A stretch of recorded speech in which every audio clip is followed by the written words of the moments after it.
Jesse, let's talk a bit around sort of vendors and the scope. How do we decide what vendors are in scope? We always spoke a bit about materiality, critical and important, having to know your business. But do you want to give us a bit more colour there?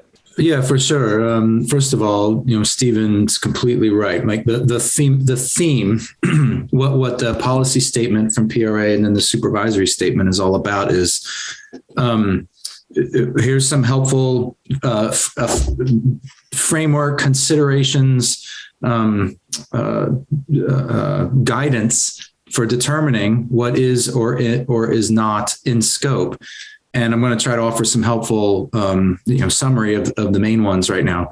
But the big headline, the takeaway here is you must, you must perform an assessment in which you, be they ever so humble, you have assessed the materiality and risks of all third-party arrangements and all relevant criteria, drawing from the guidance that's specifically in that supervisory statement and in Chapter 5 of that supervisory statement. And it doesn't matter, to what Dan was saying before, it doesn't really so much matter anymore if it's outsourced, the whole portfolio management function is outsourced, or if it's not outsourced, but we use a third party for what we largely do insource. It's less important, right? Stephen's right. There is a proportionality, but get in your mind, you must perform and maintain in evidence this assessment against criteria, and which I'll now try to summarize at least the big pillars. You are free to attach how important are some dependencies and risks for the outsourcing that you've done, the third-party arrangements that you've had, that you have now, but you are not to get hung up on, is it outsourced or is it really not outsourced? It's more a matter of the dependencies and risks to your operations and such. So first of all, that thematic, expectation and whether or not they fall into scope, keep in evidence what you put into it. And maybe you're right and wrong, or maybe you're wrong in their eyes, but by gosh, have the evidence in hand, using what you find in specifically Chapter 5 of the supervisory statement, 221. So what are you going to find in there that is the big guidance? Well, you will see that a firm is considered, the outsourcing or third-party arrangement is material, and therefore certainly in scope, where either as it says, a defect or a failure in its performance, the performance of what's under the arrangement, could materially impair the financial stability of the United Kingdom. Okay, great. That one is probably the obvious one. The ability of the entire firm to meet the threshold conditions of what it takes to be in this financial services space. Basic compliance with what are summarized as fundamental rules for being again in the financial services space. A reference out to some relevant legislation and a PRA rule book that it maintains. So compliance with basic stuff like that.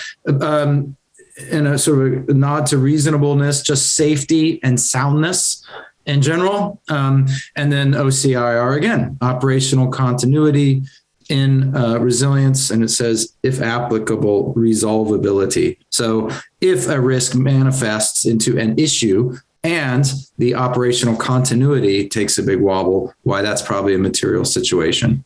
So you're given some guidance that if you really outsource a lot, like an entire service, again, portfolio management's a cited example. Well, no question that's material, but more gray, it's just an internal control or some key function.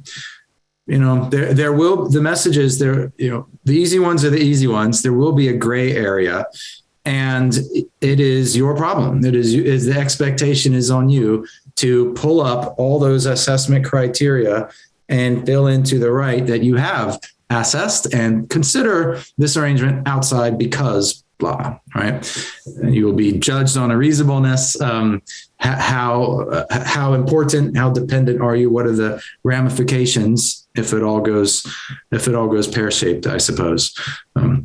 Once it is in scope, that would be what we would get into next. But as far as is it in scope at all, those would be the big themes. I think that's the interesting point, Jesse, that we've seen manifest in Europe is the initial, or when you first look at this, you default to critical big outsourcers, who's your really big relationships that you spend a lot of money with.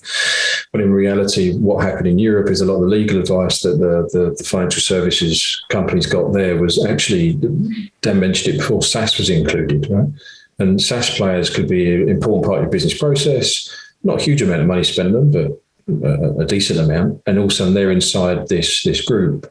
And thus it goes away from the traditional segmentation of vendor management from big to a little bit smaller to a little bit smaller to a little bit smaller to sort of transactional into this kind of different way of looking at things, right? That people aren't, especially in the vendor management space, necessarily geared up for. So that was the thing we found working with the guys in Europe anyway. We see, you get the attention if you're a great, big, expensive contract, but the supervisory statement isn't saying pay attention to the expensive ones. That's not how it's geared. So it's along the things I just said there. Yeah. Stephen, did you want to come in at one point? Sorry. Yeah, it's the evidence point that Jesse talked about earlier on. Yeah, I mean, that links back to SMCR. If you're exercising oversight and doing all this, got good controls but can't evidence it, then you might as well not bother. If something goes wrong and you've got a problem in front of the FCA, they'll make the assumption that you haven't. So it links back to SMCR. One of the key points that SMFs need to remember is they've got to be able to evidence that they've taken reasonable steps. And that again links into this. You've got to evidence that you have got a framework in place, and you've got to evidence you're exercising the oversight and complying with these regulations. And if you can't do that, you as an SMF are going to have a problem with the regulator. Anything to add, Dan? Yeah, I mean, I was just sort of contemplating actually, and Jesse mentioned it, the big expensive contracts often get all the attention, but and in those examples, the later you leave it to engage the right people to do the deal and have a thought through way of engaging with the supply chain, whether it be a competitive process or an individual one, the worse your kind of leverage and your outcome is likely to be.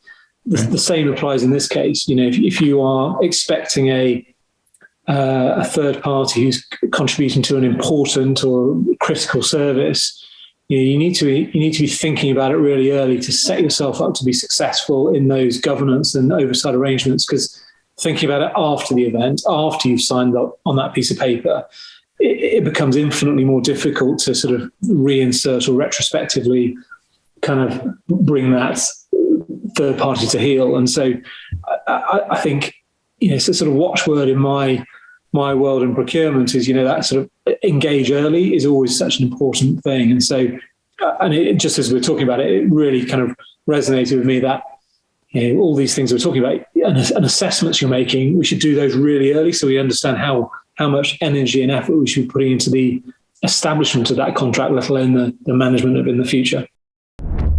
To keep up with the latest vendor ops news, subscribe here and follow us on LinkedIn. Links in the description below.